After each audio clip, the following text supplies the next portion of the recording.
Assalamualaikum warahmatullahi wabarakatuh. Innal hamdalillah nahmaduhu wa nasta'inuhu wa nastaghfiruhu wa natubu ilayh wa na'udzu bihi min shururi anfusina wa min sayyiati a'malina. May yahdihillahu fala mudilla lahu wa may yudlilhu fala hadiya lahu.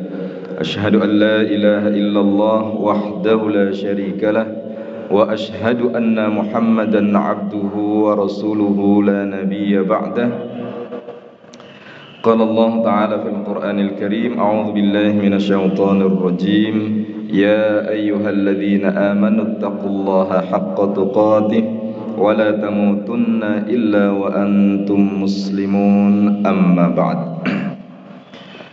Bapak-bapak, ibu-ibu, jamaah salat subuh rahimakumullah.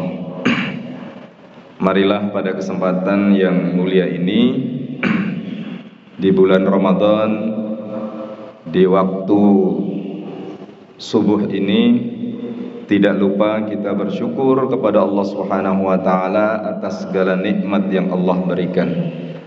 Allah berikan kepada kita kemudahan beribadah di bulan Ramadan, melaksanakan ibadah puasanya, kemudian menghiasi hari-hari kita dengan amal ibadah, amal soleh, dan segala kebaikan yang kita lakukan di bulan yang mulia ini. Ini merupakan nikmat yang Allah berikan. Semoga apa yang kita lakukan diterima oleh Allah Subhanahu wa taala dan menjadi kebaikan kita di akhirat nanti.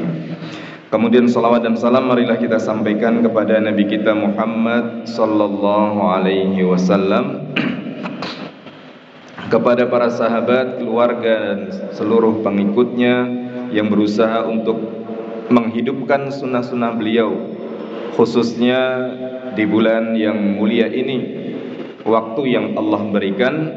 Semoga kita mampu untuk menjalankan seluruh rangkaian ibadah, apalagi yang kemudian dicontohkan oleh Rasulullah sallallahu alaihi wasallam. Hadirin yang dirahmati Allah, kita sudah berada di akhir dari pertengahan bulan Ramadan. Sebentar lagi kita akan memasuki 10 akhir bulan Ramadan.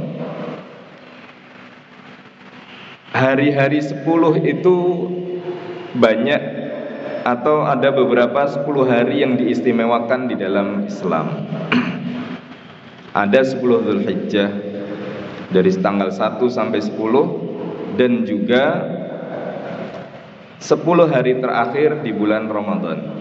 Di dalam surat Al-Fajr, Allah Subhanahu wa taala sampaikan, bismillahirrahmanirrahim, wal fajri wa layalin ashr. Demi fajar dan malam yang 10. Ada yang menafsirkan 10 malam di bulan Dzulhijjah dan juga 10 malam di akhir bulan Ramadan. Kemuliaan 10 akhir bulan Ramadan ini dicontohkan oleh Rasulullah sallallahu alaihi wasallam, di mana beliau semakin kuat untuk beribadah.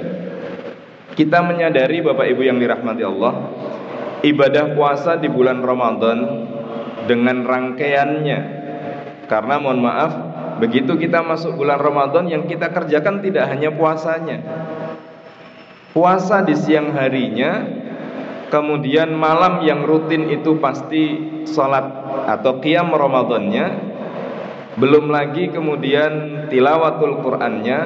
Ini sesuatu yang rutin, yang tidak dan bahkan meningkat, sudah biasa kita lakukan di luar bulan Ramadan, tetapi di bulan Ramadan ini intens, dan itu kita kerjakan setiap hari.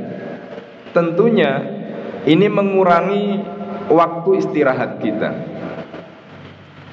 Waktu istirahat kita terkurangi banyak, dan tentunya ini berimbas pada kekuatan fisik kita. Mohon maaf, semakin berjalan Ramadan, boleh jadi kekuatan fisik kita semakin tidak seperti di awal bulan Ramadan. Nah, boleh jadi ya seperti itulah kemudian akhirnya jamaah kita hari pertama sampai sepekan masih semangat, kemudian melemah. Maka di 10 hari yang terakhir ini Rasulullah SAW menyadari, beliau sendiri kemudian boleh jadi umatnya. Dalam keadaan seperti itu Rasulullah kemudian mengajak, mencontohkan beliau mencontohkan agar secara fisik kita terjaga, semangatnya juga terjaga, semua itu kemudian merapat ke masjid, semakin dekat dengan masjid. Di rumah Allah inilah kemudian membangun kekuatan itu lagi, secara fisik, secara mental, kemudian niat itu dibangun lagi di masjid ini. Maka di 10 hari yang terakhir Rasulullah SAW beliau kemudian mencontohkan untuk melaksanakan iktikaf.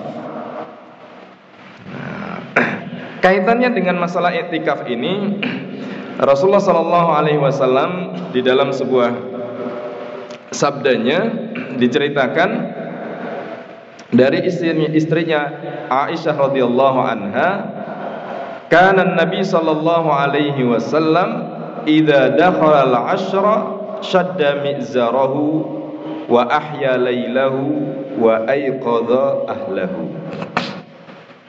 Bahwasanya Rasulullah sallallahu alaihi wasallam apabila masuk 10 terakhir di bulan Ramadan, yang beliau lakukan 3. Pertama, shadda mi'zarahu. Shadda mi'zarahu itu mengencangkan sarungnya. Ya, kalau di rumah sarungnya longgar ya, Pak. Dilonggarkan karena daharnya bertambah. Kalau nggak dilonggarkan susah untuk bernafas. Nah, kemudian ini kalau dilonggarkan terus kacau ini.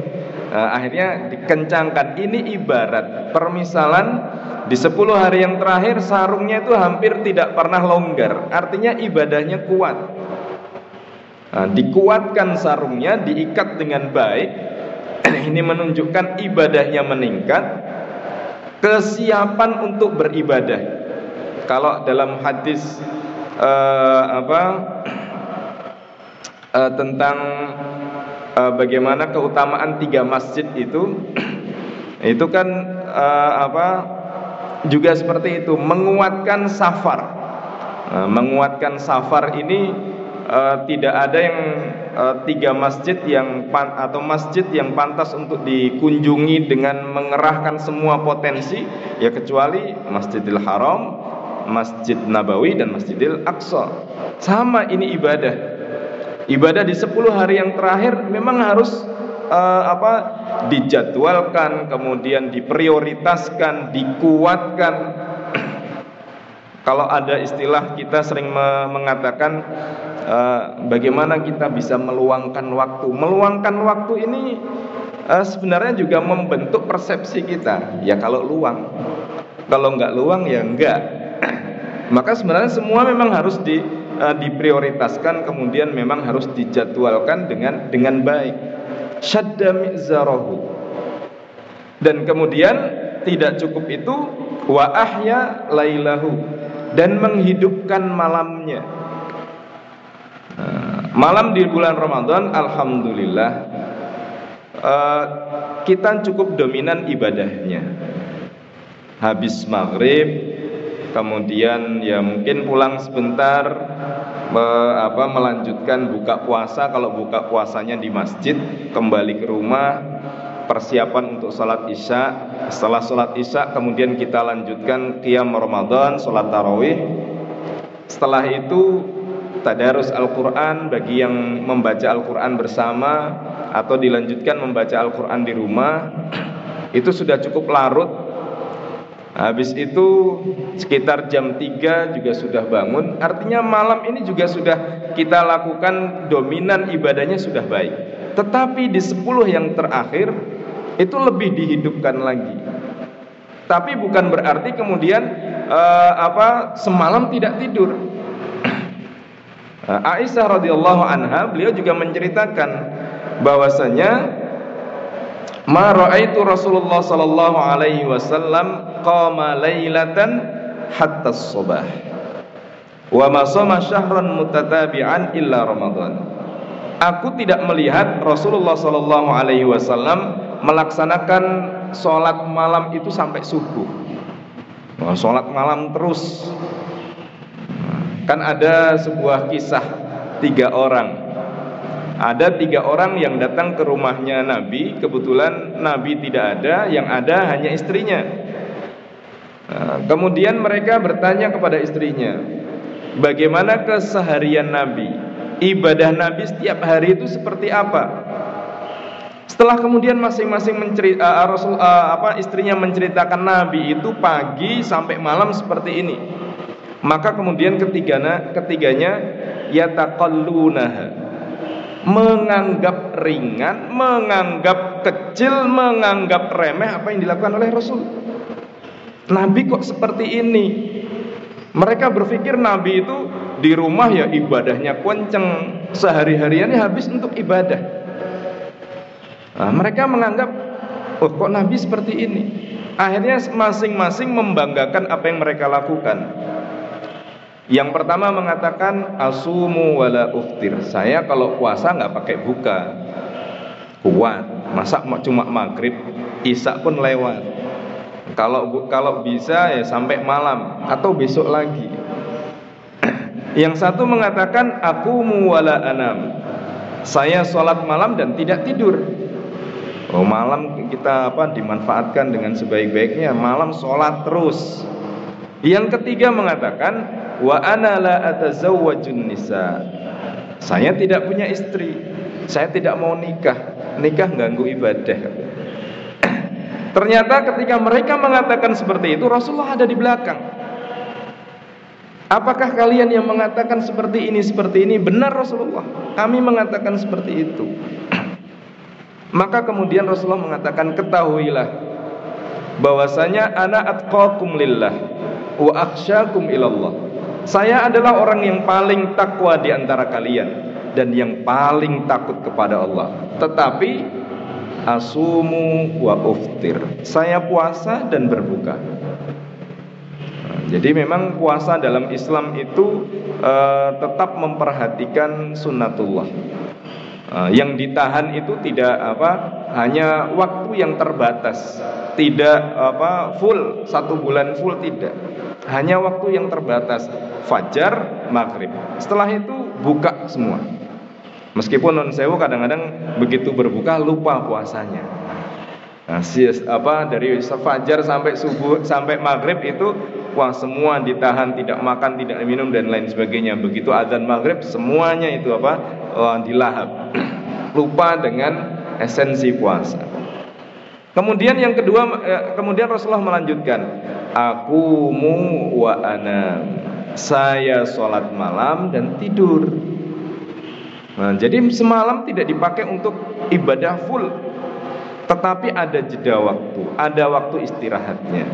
Bahkan beliau di hari-hari biasa, begitu malam beliau melaksanakan sholat tahajud, menjelang subuh tidur sebentar, agar subuhnya itu dalam keadaan fresh. Tapi memang ini kalau kita lakukan memang harus ada yang jaga, Pak. Harus ada yang jagain untuk bangun subuh. Kalau enggak, habis sholat malam kemudian tidur itu bisa lewat itu, malah sholat duha nanti. Jadi tidur sebentar itu agar fresh. Rasulullah mengatakan, saya sholat malam dan tidur. Dan kemudian yang terakhir beliau menyampaikan wa ana atazawwajun nisa, dan saya punya istri. Bahkan terkait dengan masalah kehidupan keluarga, menikah itu nisfuddin, setengah dari agama. Ada ibadah yang tidak bisa dilakukan kecuali dengan menikah itu. Maka kemudian Rasulullah menggaris bawahi, faman raghiba an sunnati falaisa minni. Siapa yang tidak senang dengan sunnahku, dengan perilaku ibadah sebagaimana yang aku lakukan, maka bukan termasuk golongan. Seperti itu kata Rasulullah sallallahu alaihi wasallam. Jadi Bapak Ibu yang dirahmati Allah, Wa ahya lailahu, menghidupkan malam bukan berarti kemudian menghabiskan malam semuanya, tetapi dominan malam itu dipakai untuk beribadah. Itu yang kedua. Yang tidak dilupakan adalah wa aiqadha ahlahu, dan membangunkan keluarganya. Nah, ini saya rasa ini satu hal yang penting. Pendidikan Rasulullah sallallahu alaihi wasallam terhadap keluarganya dan masyarakat. Bahwasanya ibadah itu juga perlu memperhatikan kanan kirinya, orang yang terdekat di antara kita. Suami ke istri, istri ke suami, orang tua ke anak. Kemudian ya anak itu termasuk kalau sudah dewasa dengan menantunya, mungkin dengan cucunya, orang-orang yang ada di sekitar kita. Kita ibadah, kemudian peduli dengan mereka. Kalau dalam kehidupan suami istri itu kan dicontohkan, ketika malam kemudian bangun, membangunkan pasangannya. Kalau tidak mau dibangunkan dengan tangan, dengan ajakan, kemudian diusap dengan air sehingga bisa bangun. Artinya mengajak untuk beribadah. Dan ini Bapak Ibu yang dirahmati Allah, saya rasa ini bentuk dari sosialisasi. Mengingatkan terus, kemudian agar tergerak, kemudian agar bisa melakukan. Ada suaminya semangatnya beribadah, kemudian istrinya, anak-anaknya dibiarkan tidur. Ada istrinya yang Masya Allah luar biasa, suami dan anak-anaknya ibadah dibiarkan seperti itu. Atau bahkan mungkin putra-putrinya yang Masya Allah luar biasa, semangatnya orang tuanya dibiarkan. Meskipun untuk menyampaikan itu harus dengan hikmah, tidak serta-merta kemudian disuruh turu terus, pak ibadah malah kacau nanti. Nah, ini wa aiqadha ahlahu, Rasulullah melibatkan orang-orang yang ada di sekitarnya, yang orang-orang terdekatnya, untuk memanfaatkan akhir dari bulan Ramadan ini dengan sebaik-baiknya. Bapak Ibu yang dirahmati Allah, kemudian apa yang dilakukan di 10 hari yang terakhir? Karena 10 hari yang terakhir ini juga mempunyai kaitan erat dengan Lailatul Qadar. Jadi mempunyai kaitan erat dengan malam Al-Qadar. Malam Al-Qadar itu kalau kemudian kita lihat di dalam Al-Quran juga mempunyai kaitan erat dengan Al-Quran itu sendiri. Kalau biasanya memperingati nuzulul Quran pada tanggal 17, meyakini tanggal 17 itu turunnya Al-Quran, maka kita juga meyakini tanggal 17 itu Lailatul Qadar. Karena Allah sampaikan inna anzalnahu fi Lailatul Qadar. Atau kemudian memahami bahwasanya turunnya Al-Quran itu pada tanggal 21 Ramadan, sebagaimana yang ditunjukkan di dalam salah satu hadis. Berarti itu cocok bahwasanya Lailatul Qadar kemungkinan besarnya turun ada di 10 hari yang terakhir.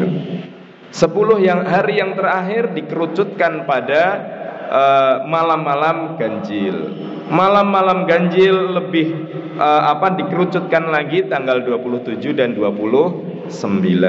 Nah, kemudian ada yang lebih mengkerucutkan lagi malam 27. Nah, meskipun sekarang ini kita ini sekarang ganjil terus dan genep terus, ya karena awal Ramadannya sudah beda. Nah, ini ada yang ganjil, ada yang genep hari ini. Nah, malam 10 hari terakhir juga sama, ada yang 20, ada yang sudah 21. Lah terus bagaimana? Karena nggak mungkin turun di ganjil yang berbeda, ganjil si A dan ganjil si B, nggak mungkin. Maka yang bisa kita lakukan adalah setiap hari kita berusaha untuk memantaskan diri berada pada Lailatul Qadar. Ada satu hal yang ditanyakan oleh istri beliau Aisyah radhiyallahu anha, wahai Rasulullah, apa yang harus saya lakukan ketika aku bertemu dengan Lailatul Qadar? Maka Rasulullah SAW menyampaikan, engkau berdoa Allahumma innaka afuwun tuhibbul afwa fa'fu anni. Alhamdulillah biasanya di masjid-masjid kita kan seperti itu. Itu paling tidak. Kalaupun kemudian suatu malam kita dalam kondisi lelah, siang bekerja mungkin terlalu lelah, malam tidak bisa maksimal beribadah, minimal begitu kita sholat tarawih membaca doa itu, itulah yang kemudian menyambungkan keadaan kita dengan Lailatul Qadar tersebut. Karena tanda-tandanya tidak jelas. Jadi tanda-tanda tentang Lailatul Qadar itu, mohon maaf, rata-rata tentang cuaca, angin, kondisi malam, kan seperti itu cuaca semua. Di Indonesia tembalang sama di tempat saya Pucang Gading boleh jadi beda, Pak. Sini gerimis, tempat saya terang, berarti Lailatul Qadar di sana, nggak di sini gitu. Jadi itu kalau dikaitkan dengan cuaca. Tetapi yang pasti fajarnya itu berbeda dengan hari yang lain. Jadi itu tentang Lailatul Qadar yang memang dirahasiakan oleh Allah Subhanahu wa taala. Bapak Ibu yang dirahmati Allah, kemudian apa yang bisa kita lakukan di 10 hari yang terakhir? Yang pertama, kita melakukan sebagaimana yang kita lakukan di hari-hari Ramadan yang lain. Ya, kalau siang puasa, malam melaksanakan qiyam Ramadan, kemudian tilawatul Quran, kemudian memperbanyak sedekahnya, dan yang terakhir saya rasa kemudian niat iktikaf kita. Boleh jadi, mohon maaf, mungkin iktikaf kita tidak bisa full, karena Nabi iktikafnya, beliau menyampaikan beliau iktikaf 10 hari terakhir, tetapi di Ramadan yang terakhir beliau melaksanakan iktikaf 20 hari. Dan iktikaf beliau ya di masjid terus. Ada yang mungkin mengatakan, protesnya begini, ya rumahnya Nabi kan samping masjid. Kita mungkin iktikaf kita terbatas karena mungkin masih aktif bekerja. Kecuali yang sudah tidak bekerja bisa melakukan itu sehari atau sehari-harian di masjid. Kalau tidak bisa, kita masuk masjid kemudian menambah niat kita ketika masuk masjid itu dengan nawaitul i'tikaf lillahi ta'ala, niat untuk i'tikaf karena Allah ta'ala. Dan dominan kita berada di rumah Allah ini. Hadirin yang dirahmati Allah, kami rasa ini yang dapat kami sampaikan.